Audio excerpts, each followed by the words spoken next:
नमस्ते, नमस्कार, जय हिंद। स्वागत है आपका आज के इस नए नहीं ब्लॉग में नहीं वीडियो में। देखो मेरे भाई, जो बिहार दौरे के लिए पॉलिटी का क्लास आप कर रहे हो, बिल्कुल एकदम हाई लेवल वाला, मुझे थोड़ा कुछ सफाई देना है। कल के वीडियो में एक प्रश्न, पहला ही प्रश्न गलत हो गया था, ठीक है,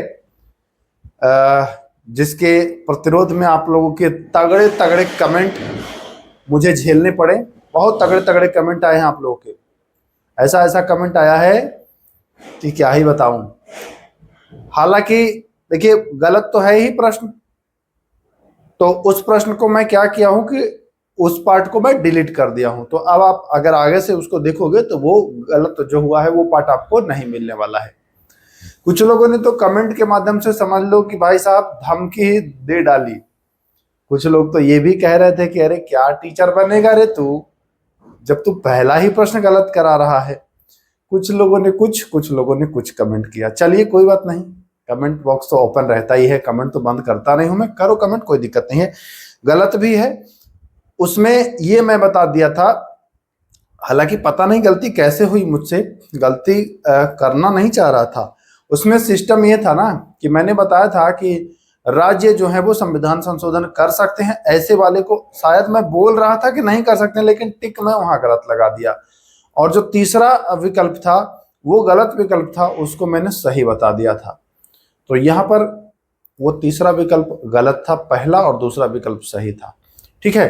हालांकि वो पार्ट मैं निकाल दिया हूं। आज हम लोग फिर से नए सिरे से दूसरा वीडियो में अलग अलग क्वेश्चन देखते हैं, धमाकेदार प्रश्न। चलिए, एक संविधान संशोधन विधेयक प्राप्त होने पर जबकि वह संसद के प्रत्येक सदन द्वारा पारित कर दिया गया हो, राष्ट्रपति क्या करेगा।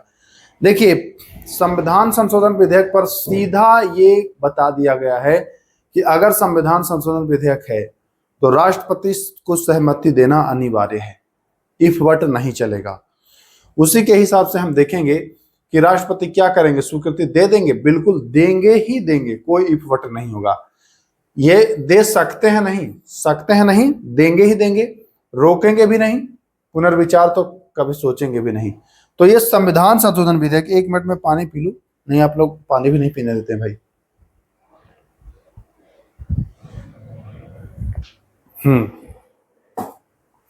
आ जाइए। तो उनको देना अनिवार्य है, कोई इफ बट नहीं होगा, वो देंगे ही देंगे, ठीक है। अब कुछ लोगों को लगा कि दूसरा भी तो सही हो सकता है। भाई दे सकते हैं का क्या मतलब, दे सकते हैं क्या, नहीं भी दे सकते हैं, देंगे, एकदम निश्चिंत रहें। चलिए, निम्नलिखित में से किन विषयों पर संसद को संविधान के प्रावधानों में साधारण बहुमत से संशोधन का अधिकार है।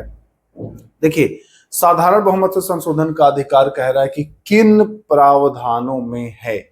यहाँ पर आपको 4 प्रावधान दिए गए हैं, इनमें आपको बताना है कि किन प्रावधानों में जो है वो संशोधन साधारण बहुमत से करेंगे। देखिए, एक चीज मैं बता दूं, राज्यों के नाम हो, सीमा हो, क्षेत्रों में परिवर्तन हो, तब तो वहां पर चलेगा ही साधारण बहुमत, ठीक है। तो यहाँ पर पहला तो होगा साधारण बहुमत। दूसरा जो मैं देखूं तो राष्ट्रपति के चुनाव से संबंधित जो प्रावधान होता है ना, ये साधारण बहुमत से नहीं होता है, ये साधारण से नहीं होगा। राज्य विधायिका के दूसरे सदन का अनुरोध, जैसे जिस राज्य में विधान परिषद नहीं है तो संसद उसको साधारण विधेयक से ही कंप्लीट करेगा। तो तीसरा सही है। अधिसूचित क्षेत्रों का प्रशासन भी ये साधारण बहुमत से ही करेगा। तो यहां देखेंगे आप कि पहला, दूसरा, चौथा, ये 3 कथन आपका सही है। तो है क्या कहीं पहला दूसरा चौथा, सॉरी पहला तीसरा चौथा, दूसरा नहीं, दूसरा तो गलत है ना, 1 3 4, तो ठीक है, दूसरा सी विकल्प सही है। आइए अगले सवाल की ओर हम आते हैं। संविधान में संशोधन की प्रक्रिया केवल, देखिए अच्छे समझना है, संविधान संशोधन अगर करना है तो यह प्रक्रिया कह रहा है कि केवल लोकसभा में एक विधेयक लाकर ही प्रारंभ की जा सकती है। ऐसा कहीं नहीं लिखा गया है। संविधान संशोधन की प्रक्रिया आप किसी भी सदन में प्रारंभ कर सकते हो। तो पहला कथन हमारा यहाँ क्या हो रहा है, गलत हो रहा है। दूसरा कथन कहते हैं संविधान संशोधन संबंधी विधेयक प्रत्येक सदन में कुल सदस्य संख्या के बहुमत से पारित होना चाहिए, वह भी उपस्थित एवं मतदान करने वाले सदस्यों का 2/3। तो दूसरा कथन सही है इसमें, ध्यान रखिएगा, यह दूसरा कथन सही है। अभी हम आगे बढ़ेंगे तो प्रश्नों का लेवल और थोड़ा सा आता रहेगा। ठीक, चलिए आ जाइए। निम्नलिखित में से कौन सा कथन जो है वो सही है, सही छांटना है। संसद को भारत के संविधान में संशोधन करने की शक्ति किस संशोधन द्वारा अनुच्छेद 368 के अंतर्गत प्रदान की गई है? 368 के अंतर्गत संसद संशोधन करती है कि नहीं? यह किस संविधान संशोधन से मिला है? तो अब आप लोग कहेंगे कि 368 तो भैया मूल संविधान से ही है, ये तो संशोधन से मिला नहीं है। लेकिन ठीक है, बात सही है, लेकिन ऑप्शन का भी हमको ख्याल रखना है। अगर ऑप्शन में इस तरीके से है तो वो आपसे क्वेश्चन जो सेट किया है वो आपसे जानना चाहता है कि 368 अनुच्छेद को और किसमें बदला गया है। तो आप देखेंगे 24वां संविधान संशोधन 1971 में जो हुआ है 24वां संविधान संशोधन, उसमें यह प्रावधान कर दिया गया है 368 में और मजबूती प्रदान की गई है। तो हो जाएगा 24वां संविधान संशोधन से कहीं भी संशोधन करने का अधिकार मिला है, मूल को नहीं करता है लेकिन। तो 24वां संविधान संशोधन।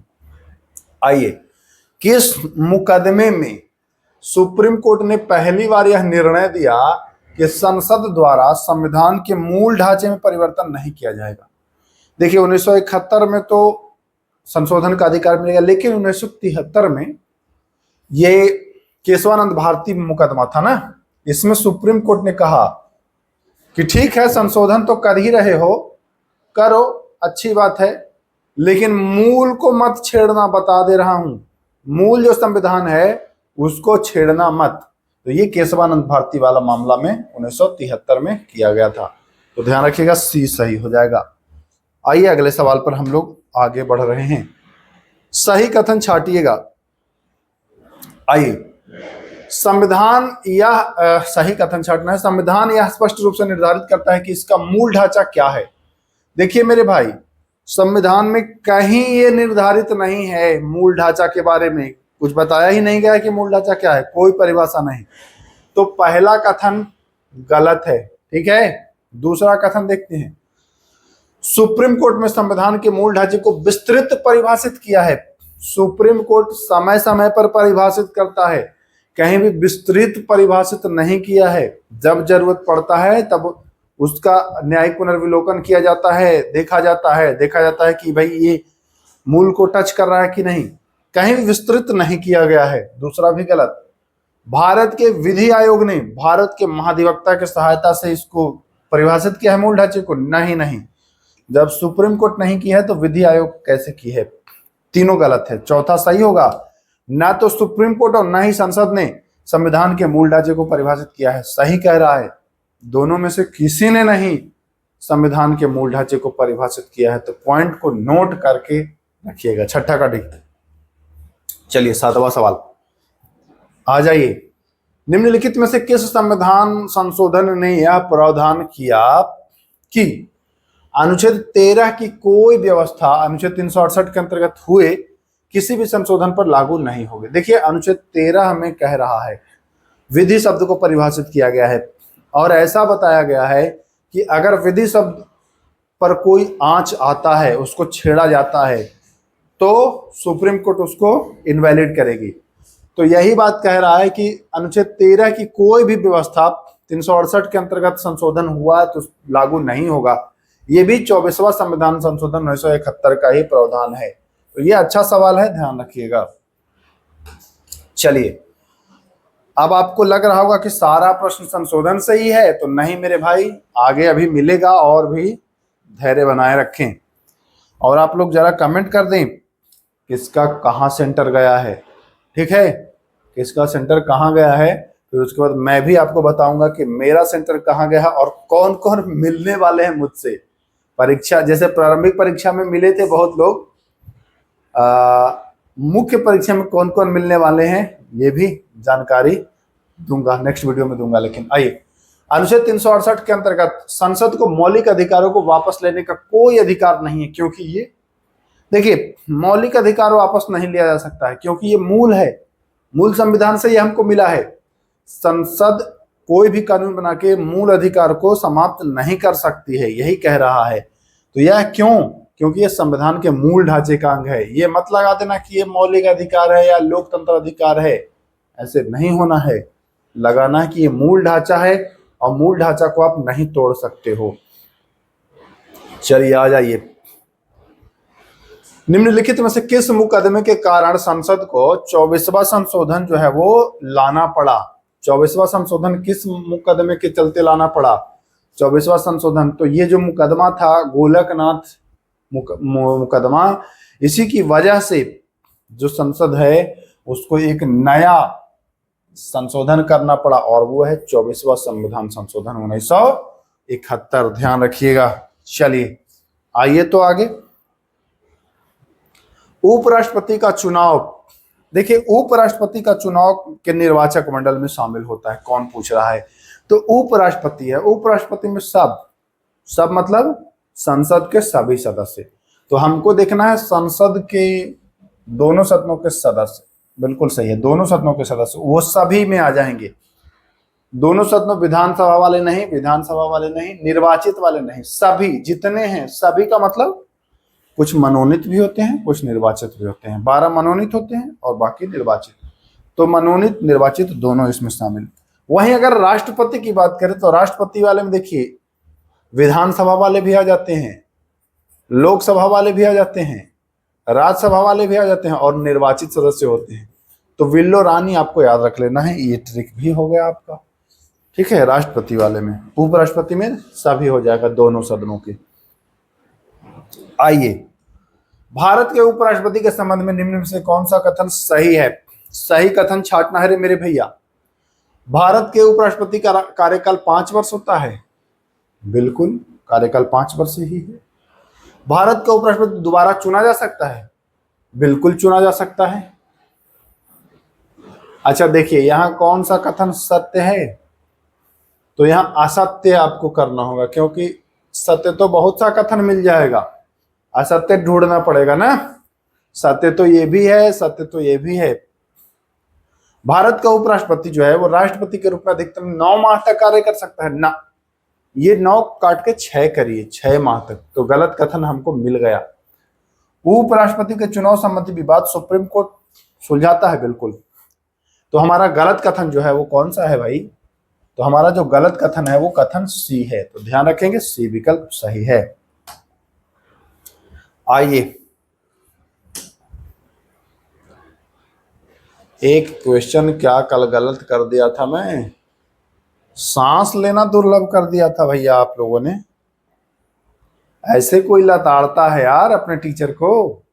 माना गलती हुई है, लेकिन मुझे तो अभी तक वो सोच रहा हूं। एक बच्चा का कमेंट था, पहला ही प्रश्न गलत कर दिए, क्या टीचर हैं आप? भाई टीचर से ही गलत, जो पढ़ाएगा नहीं यार उससे गलती क्या होगी बताओ? जो पढ़ाएगा गलती वही करेगा ना। लेकिन एक चीज मुझे अच्छा लगा, कुछ लोगों ने बहुत अच्छे अच्छे भी कमेंट किए कि नहीं गलती हो गई है बट टीचर अच्छे हैं। तो कम से कम आप लोगों ने समझा कि गलती हो सकती है किसी से भी। ऐसे जो परीक्षा में क्वेश्चन सेट करता है, देखते हैं क्वेश्चन गलत सेट कर देता है, तो गलती होना बहुत लाजमी है। भारत के उपराष्ट्रपति को उसके पद से किस प्रकार हटाया जा सकता है? उपराष्ट्रपति को कैसे हटाया जा सकता है? महाभियोग से। महाभियोग कहाँ लगता है भाई? महाभियोग तो केवल राष्ट्रपति के लिए। ठीक है, आगे आते हैं। लोकसभा एवं राज्यसभा दोनों से 2/3 बहुमत से पारित प्रस्ताव उपराष्ट्रपति को हटाना है। लोकसभा ज्यादा उसमें रुचि नहीं लेता है। तो पहला गलत, दूसरा गलत, तीसरा देखते हैं। संसद के ज्वाइंट सेशन का प्रावधान पहले होता था।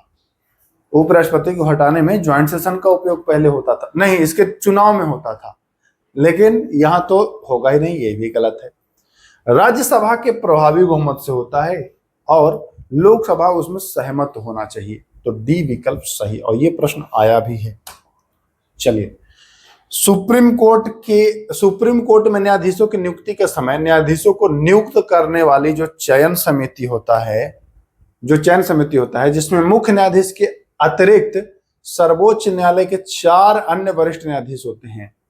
मामले को राष्ट्रपति के समक्ष भेजा जाता है, क्योंकि संविधान में ऐसा कहा गया है। देखिए, संविधान में कॉलेजियम पद्धति का उल्लेख नहीं है, और ये कॉलेजियम पद्धति का भाग है। कॉलेजियम सिस्टम में ऐसा कहा गया है कि 4 न्यायाधीश से सलाह लेकर के आप देंगे नाम राष्ट्रपति को, राष्ट्रपति मनोनीत करेंगे, है ना, राष्ट्रपति उसको चुनेंगे। हालांकि उसमें कॉलेजियम में और भी लोग शामिल हैं, प्रधानमंत्री के और भी साथ वाले हैं शामिल, मंत्री वगैरह वगैरह। तो ये सिस्टम है। तो कह रहा है कि संविधान में ऐसा कहा गया है, संविधान में ऐसा नहीं कहा गया है। लंबे समय से ऐसा करना प्रचलन में, देखिए प्रचलन में तो है, बट हमको बेहतरीन आंसर तलाशना है इसमें से। संसद ने ऐसा करने का नियम बनाया। भाई संसद ने नियम नहीं बनाया है, सर्वोच्च न्यायालय ने ऐसा नियम बनाया है। ये जो कॉलेजियम है ये सुप्रीम कोर्ट के ही नियम है ना, तो बेहतरीन आंसर जो होगा वो डी होगा। बी भी गलत आंसर नहीं है, क्योंकि ये प्रचलन में ऐसा है, ऐसा ही किया जा रहा है। लेकिन ऐसा किया क्यों जा रहा है, तो जब बेस में आएंगे, मूल में आएंगे, तो देखेंगे कि ऐसा किया जाने का रीजन है कि सुप्रीम कोर्ट ने ही ऐसा करने के लिए बताया है, वही बनाया है नियम। तो डी ऑप्शन सही हो जाएगा। आइए अगला सवाल। चलिए, अच्छा कुछ लोगों से मैं कमेंट के माध्यम से जानना चाहता हूं कि आपको समझने में, जब मैं क्वेश्चन कराता हूं तो समझने में कहीं कोई समस्या या कठिनाई होती हो जो समझ में ना आए तो वो भी बता दीजिएगा। लेकिन मेरा तो पूरा यही रहता है कोशिश कि ऐसे बताऊं कि बच्चा समझ ही जाए। और मैं ये मान के चल रहा हूं कि अगर आप प्रारंभिक परीक्षा पास करके आए हो तो इतनी तो बुद्धि डेवलप है ही कि इन चीज़ों को आसानी से समझ सको, या दरोगा की आप अगर तैयारी कर रहे हो तो इतनी आप में समझने की शक्ति डेवलप हो जाएगी या हो गई होगी कि आप चीज़ों को समझ सको। आओ, न्यायिक पुनर्विलोकन के संबंध में निम्न में से कौन सा कथन सही नहीं है, यानी कि हम गलत कथन छांटना है। ठीक है, एक एक कथन को हम देखते हैं।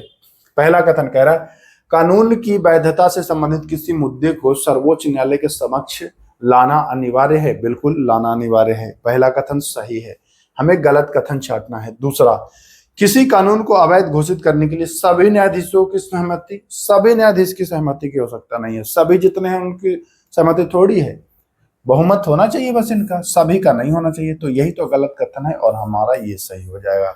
चलिए, सुप्रीम कोर्ट कार्यपालिका के आदेश एवं विधायिका द्वारा बनाए गए कानून पर रोक सकता है। बिल्कुल रोक ही लगा देता है, अगर मूल को ढांचा को छेड़ोगे तो लगा देगा रोक। संविधान के अनुच्छेद 13 में इस संबंध में कई प्रावधान उल्लेखित हैं। बिल्कुल उल्लेखित हैं, विधि शब्द को परिभाषित किया गया है, इसमें बताया भी गया है ना, कि कौन जो है वो आप अगर हटाते हो तो क्या प्रावधान है।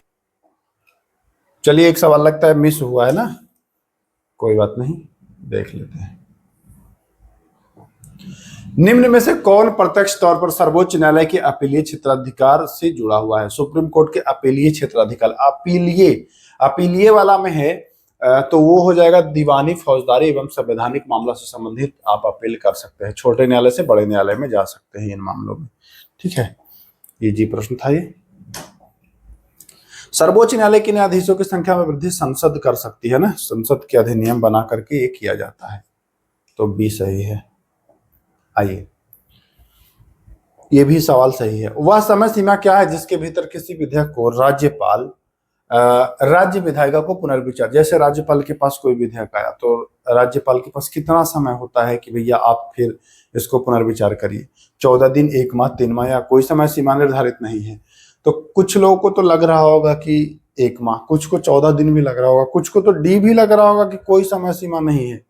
3 महीना किसी को नहीं लग रहा होगा। सही बात है, 3 महीना है भी नहीं। तो सही आंसर क्या है, 1 माह भी नहीं है। सही आंसर जो है वो 14 दिन भी नहीं है। इसका कोई डेट ही नहीं फिक्स है, राज्यपाल के मन के ऊपर है कितना दिन रखेंगे वो। आइए, राज्य विधायिका द्वारा किसी विधेयक के पारित होने पर राज्यपाल की शक्तियों के संबंध में निम्नलिखित में से कौन सा कथन सही नहीं है। राज्यपाल, अरे कहे भाग रहे हो भाई, आ जाइए। राज्य विधायिका द्वारा किसी विधेयक को पारित होने पर राज्यपाल की शक्तियों के संबंध में सही नहीं कथन को छांटना है। वह विधेयक पर अपनी सहमति दे सकता है, बिल्कुल सही है, दे सकता है। वह विधेयक को रोक सकता है, बिल्कुल सही है, रोक सकता है। वह विधेयक को राष्ट्रपति के लिए विचार के लिए सुरक्षित रख सकता है, सही है। उसके पास विधेयक को अपनी सहमति देने के अतिरिक्त कोई विकल्प नहीं है ना, विकल्प तो है ही, ये सब तो विकल्प ही है। तो गलत कथन हमारा डी है। चलिए आइए अगले सवाल विचार करना है। जब भारत के राष्ट्रपति पर महाभियोग चलाया जाता है तो इस आशय का प्रस्ताव संसद के किसी भी सदन में ला सकते हैं।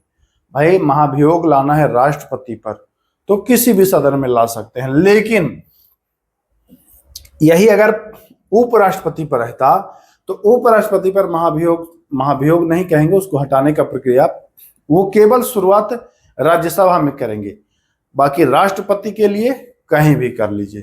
तो पहला सही है। दूसरा, जब राष्ट्रपति की मृत्यु, त्यागपत्र या पद से हटाए जाने के कारण उसका पद खाली हो गया है तो उसको 6 माह के भीतर भरना अनिवार्य है, 9 नहीं। तो दूसरा कथन गलत है। हमें क्या छांटना है? सत्य कथन। तो केवल एक सत्य है। आइए अगले सवाल की ओर बढ़ते हैं। विचार करना है। राष्ट्रपति मंत्रिपरिषद की सलाह पर राज्यसभा में 12 लोगों को मनोनीत करता है। बिल्कुल। देखिए, राष्ट्रपति का जो भी अधिकार है उसमें मैक्सिमम वो मंत्रिपरिषद के सलाह से करता है। मैंने एक कहीं देखा था किसी टीचर को पढ़ाते हुए कि जानते हो राष्ट्रपति पर मुकदमा क्यों नहीं चलाया जाता है? क्योंकि राष्ट्रपति अपनी सजा माफ कर लेगा। तो कुछ लोगों को तो लगता होगा कि ये सही है, बट जान लीजिए राष्ट्रपति को जो क्षमादान की शक्ति है ना, वो उनके स्वविवेक पर आधारित नहीं है। स्पष्ट लिखा हुआ है, जब आप किताब देखोगे तो इस शक्ति का प्रयोग केंद्रीय मंत्रिपरिषद के परामर्श के उपरांत ही करेंगे। तो ये भी शक्ति जो है वह क्या है? मनोनीत करते हैं किसके? मंत्रिपरिषद के। तो वो उनसे पूछ करके ही। दूसरा, राष्ट्रपति को स्वविवेक से गैर संवैधानिक निकाय के अध्यक्षों एवं सदस्यों को नियुक्त करने का शक्ति ना, नहीं भाई, इनको स्वविवेक से नहीं है, इनको पूछ करके करना है। तो गलत कथन दूसरा हो जाएगा। ठीक है, सत्य पूछ रहा है तो सत्य पहला हो जाएगा। ठीक है, पहला ही सत्य होगा। हाँ, डर लगता है भाई आप लोगों से अब गलत ना हो जाए। ठीक है, क्योंकि फिर वो कमेंट झेलना बड़ा मुश्किल हो जाता है। निम्न कथनों पर विचार करिए। भारत के संविधान में यह प्रावधान है कि भारत का उपराष्ट्रपति राज्यसभा का पदेन सभापति होगा। ऐसा तो कहा तो गया है 64 में, और 89 में भी एक बात कहा गया है कि उपसभापति जो है वो उपराष्ट्रपति बनेगा। तो दोनों अनुच्छेद। भारत के संविधान में उपराष्ट्रपति के वेतन भत्तों के बारे में स्पष्ट उपबंध नहीं किया गया है। कुछ लोग को तो लग रहा होगा कि ये गलत है, वेतन भत्ता का तो है ही उल्लेख।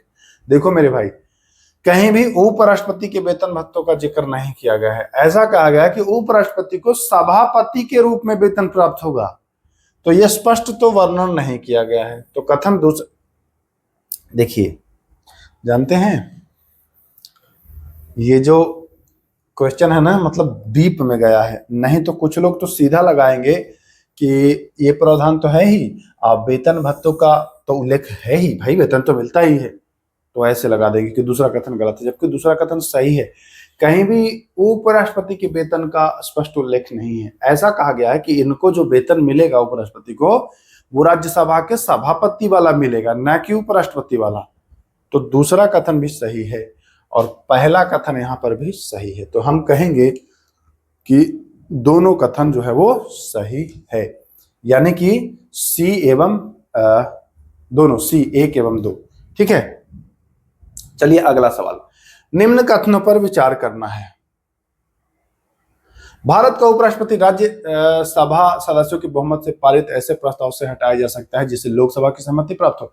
देखिए, उपराष्ट्रपति को कैसे हटाया जा सकता है? मैं बता चुका हूं कि उपराष्ट्रपति को हटाने के लिए लोकसभा के बस सहमति होनी चाहिए और राज्यसभा का प्रभावी बहुमत। ठीक है, तो राज्यसभा के बहुमत से और लोकसभा की सहमति। पहला कथन सही है। दूसरा कथन, भारत के उपराष्ट्रपति का कार्यकाल समाप्त होने से पहले ही उसका उत्तराधिकारी चुनना आवश्यक है।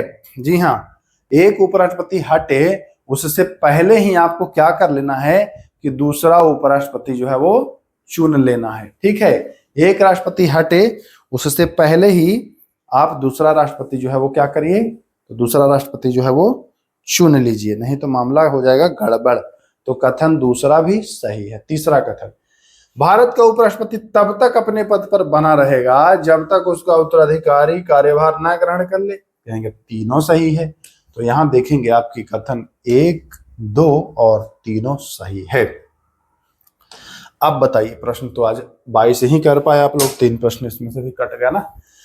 तो चलिए, कैसा लगा आज का वीडियो, और कोई भी प्रश्न में अगर डाउट हो तो क्वेश्चन नंबर लिख करके कमेंट करिएगा, कोई दिक्कत नहीं है। आपके कमेंट से मुझे सीखने को मिलता है। अगर आप नहीं बताते तो मैं वही गलत चीज आपको, फिर वह गलत आप सीख ही लेते। बहुत सारे बच्चे उसी को सत्य मान लेते, लेकिन ये चीज सही लगा मुझे कि आप लोगों ने कमेंट किया।